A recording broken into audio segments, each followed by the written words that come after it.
ನಮಸ್ಕಾರ. ಇವತ್ತೊಂದು ನೀತಿ ಕಥೆಯೊಂದಿಗೆ ನಮ್ಮ ಬ್ಲಾಗ್ ಸ್ಟಾರ್ಟ್ ಮಾಡೋಣ. ಒಂದೂರಲ್ಲಿ ಒಬ್ಬರು ಸನ್ಯಾಸಿ ವಾಸವಾಗಿರ್ತಾರೆ. ಅವರದು ಸರಳ ವ್ಯಕ್ತಿತ್ವ ಮತ್ತು ಮಹಾಜ್ಞಾನಿಗಳಾಗಿದ್ದರು. ಅವರ ಬಳಿ ಸಮಸ್ಯೆ ಅಂತ ಬಂದವ್ರಿಗೆ ಪರಿಹಾರ ಸೂಚಿಸ್ತಾ ಇದ್ರು. ಹೀಗಾಗಿ ಆ ಊರ ಜನ ಅವರನ್ನ ಅತ್ಯಂತ ಪ್ರೀತಿಯಿಂದ ಮತ್ತು ಗೌರವದಿಂದ ಅವರನ್ನ ಕಾಣ್ತಾ ಇದ್ರು. ದಿನೇ ದಿನೇ ಆ ಸನ್ಯಾಸಿಯ ಪ್ರಸಿದ್ಧಿ ಊರಿನಲ್ಲಿ ಹೆಚ್ಚಾಗುತ್ತಿದ್ದನ್ನು ನೋಡಿ ಆ ಊರಿನಲ್ಲಿದ್ದ ಒಬ್ಬ ಹುಡುಗನಿಗೆ ಆ ವ್ಯಕ್ತಿಯ ಪ್ರಸಿದ್ಧಿಯನ್ನು ನೋಡಿ ಸಹಿಸಲಾಗುತ್ತಿರಲಿಲ್ಲ.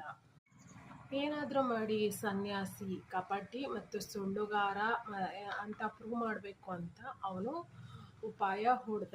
ಇವನೊಬ್ಬ ಸುಳ್ಳುಗಾರ ಕಪಟಿ ಅಂತ ಊರ್ ಜನಕ್ಕೆ ಗೊತ್ತಾದ್ರೆ ಅವರು ಅವನಿಗೆ ಮರ್ಯಾದೆ ಕೊಡಲ್ಲ. ಆ ರೀತಿ ನಾನು ಮಾಡಲೇಬೇಕು ಅನ್ನೋ ಯೋಚನೆ ಅವನಿಗೆ ಬರ್ತಾ ಇರಬೇಕಾದ್ರೆ ಅವನಿಗೊಂದು ಪ್ಲ್ಯಾನ್ ಬರುತ್ತೆ.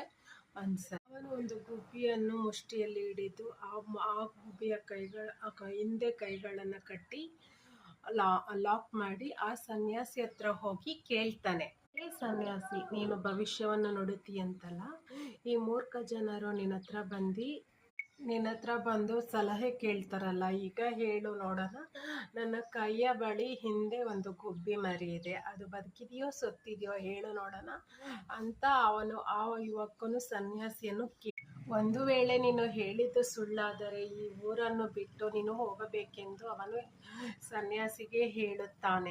ತಕ್ಷಣವೇ ಆ ಸನ್ಯಾಸಿ ಈ ಗುಬ್ಬಿ ಮರಿ ಸತ್ತಿದೆ ಎಂದು ಸನ್ಯಾಸಿ ಅವನಿಗೆ ಹೇಳುತ್ತಾರೆ. ಅದಕ್ಕೆ ಆ ಹುಡುಗ, ನಾನು ಹೇಳಲಿಲ್ವಾ ಇವನೊಬ್ಬ ಕಪಟ ಸನ್ಯಾಸಿ ಅಂತ ಆ ಕೈಲಿದ್ದ ಗುಬ್ಬಿ ಮರಿಯನ್ನ ಹಾರಿ ಬಿಡ್ತಾನೆ. ಆಗ ಆ ಸನ್ಯಾಸಿ ಹೇಳ್ತಾರೆ, ನೀನು ಕೈ ಹಿಡ್ಕೊಂಡು ಬಂದಾಗಲೇ ನಿನ್ನ ಮನಸ್ಸಲ್ಲಿದ್ದ ಉಪಾಯ ನನಗೆ ಗೊತ್ತಾ. ಆ ಪಕ್ಷಿ ಬದುಕಿದೆ ಅಂತ ನಾನು ನಿನ್ಗೆ ಹೇಳಿದ್ರೆ ಆ ಕೈಲಿರೋ ಗುಬ್ಬಿನ ಇಸ್ಕಿ ಸಾಯಿಸ್ತಾ ಇದೆ. ನಾನು ಸತ್ತಿದೆ ಅಂತ ಹೇಳಿದ್ರೆ ಸತ್ತಿದೆ ಅಂತ ಹೇಳಿದ್ಕೆ ನೀನು ಅದನ್ನು ಹಾರಿಬಿಟ್ಟೆ. ನಾನು ಸುಳ್ಳು ಹೇಳಿದ್ದು ಒಂದು ಅಮಾಯಕ ಪಕ್ಷಿ ಜೀವಂತವಾಗಿರಬೇಕು ಅಂತ. ಸೊ ಸಮ್ಟೈಮ್ಸ್ ಸುಳ್ಳು ಹೇಳುವುದು ಮಿಥ್ಯವಾದರೂ ಸುಳ್ಳನ್ನು ಹೇಳಬೇಕು. ಈ ಮಾತಿನೊಂದಿಗೆ ಇವತ್ತಿನ ವ್ಲಾಗ್ಸ್ನ ಮುಗಿಸ್ತಾ ಇದ್ದೀನಿ.